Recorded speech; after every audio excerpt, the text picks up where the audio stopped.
Hi అండి, welcome back to my channel stay with Bindu. ఈరోజు మీకోసం ఒక సింపుల్గా బ్రేక్ఫాస్ట్కి కానీ స్నాక్స్ ఐటమ్స్కి కానీ చేసుకోవడానికి బియ్యం పిండితో ఇట్లాగా బోండాలు ఎలా ప్రిపేర్ చేసుకోవాలో తెలుసుకుందామండి. చాలా సింపుల్గా అయిపోతుంది. ఈ వీడియో అంతా చూసేసి మీరు నేర్చేసుకోండి. దానికన్నా ముందు నా ఛానల్ని లైక్ చేయండి, షేర్ చేయండి, సబ్స్క్రైబ్ చేసుకోండి. దీనికోసం ఒక 2 కప్స్ దాకా రైస్ పౌడర్ని మనం తీసుకుందామండి. దీనికి కొంచెం ఒక 1 table spoon of salt add చేసుకున్నాము. బేకింగ్ సోడా యాడ్ చేసుకున్నామండి, లేదా కుకింగ్ సోడా అయినా యాడ్ చేసుకోవచ్చు. దీంట్లోనే ఒక 1 కప్ దాకా పెరుగు యాడ్ చేసుకున్నాము. ఇట్లా పెరుగు వేసుకున్న తర్వాత బాగా మిక్స్ చేసుకున్నామండి. ఇట్లా మిక్స్ చేసుకున్నాక మనం తీసుకున్న ఈ 2 కప్స్ పెరుగుకి ఒక 1 కప్ దాకా పెరుగు అయితే ఒక 1.5 కప్ దాకా వాటర్ అయితే సరిపోతుందండి. మనం వాటర్ కొన్ని యాడ్ చేసుకుంటా ఈ విధంగా మనం మిక్స్ చేసుకోవాలండి.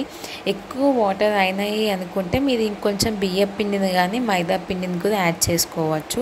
సో నీట్గా ఫస్ట్ నుంచే వాటర్ కొన్ని యాడ్ చేసుకుంటే మనం మిక్స్ చేసుకోవాలి. దీన్ని మనం ఎంత బీట్ చేసి ఎంత బాగా మిక్స్ చేసుకుంటే మన బోండాలు కూడా అంత సాఫ్ట్గా వస్తుందండి.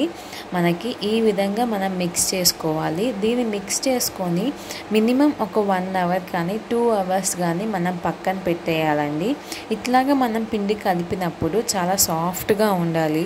మీకు ఇట్లా సాఫ్ట్గా రాలేదు అనుకుంటే ఇంకొంచెం బీట్ చేయండి కొన్ని వాటర్ పోసుకొని. ఈ విధంగా సాఫ్ట్గా మనకి పునుగులు వేయడానికి చాలా సింపుల్గా మన చేతిలో నుంచి జారిపోయేలాగా పిండి ఆ విధంగా ఉండేలాగా మిక్స్ చేసుకోవాలండి.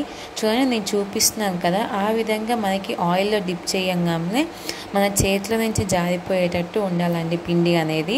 ఈ విధంగా మనం చేసుకొని ఒక 1 అవర్ కానీ 2 అవర్స్ కానీ ఈ విధంగా పక్కన పెట్టేసుకోవాలండి. దీంట్లోనే నేను ఆనియన్స్, చిల్లీ యాడ్ చేసుకుంటున్నాను. కొంచెం జీలకర్ర కూడా యాడ్ చేసుకుంటున్నాను, ఒక టేబుల్ స్పూన్ దాకా.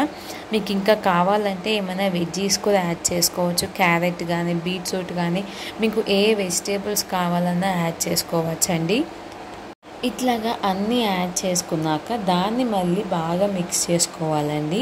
ఎందుకంటే మనం బేకింగ్ సోడా యాడ్ చేసాం కాబట్టి మనం ఈ విధంగా బాగా మిక్స్ చేసుకొని ఇట్లాగా పునుగులు వస్తున్నాయా లేవా అని మళ్ళీ ఒకసారి టెస్ట్ చేసుకుందామండి. వస్తున్నాయి అనుకుంటే ప్రాబ్లం లేదు, రాకపోతే ఇంకొంచెం బియ్యం పిండిని మీద యాడ్ చేసుకోవచ్చు. ఇట్లాగా వాటర్లో మన హ్యాండ్ డిప్ చేసి పునుగులు యాడ్ చేస్తే చాలా మంచిగా రౌండ్గా వస్తాయండి. సో ఆయిల్ కొంచెం వేడి చేసుకొని ఇట్లాగా మనం పునుగులన్నీ యాడ్ చేసుకున్నాము. నేను ఇక్కడ యూజ్డ్ ఆయిల్ యూజ్ చేస్తున్నానండి, అందుకే అట్లాగా పొంగు వస్తుంది. నార్మల్గా రైస్ని మన బోండాలు వేసేటప్పుడు అట్లా పొంగు రాదు. నేను యూజ్డ్ ఆయిల్ యూజ్ చేశాను కాబట్టి అట్లా పొంగు వస్తుంది. చూసారు కదండి, రైస్ పౌడర్తో నేను బోండాలు ఎలా ప్రిపేర్ చేశానో. మీకు నచ్చితే ఈ వీడియోని లైక్ చేయండి, షేర్ చేయండి, కామెంట్ చేయండి.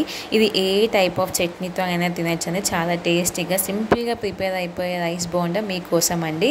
So thanks for watching. Please like, share and subscribe. Have a nice day. Bye.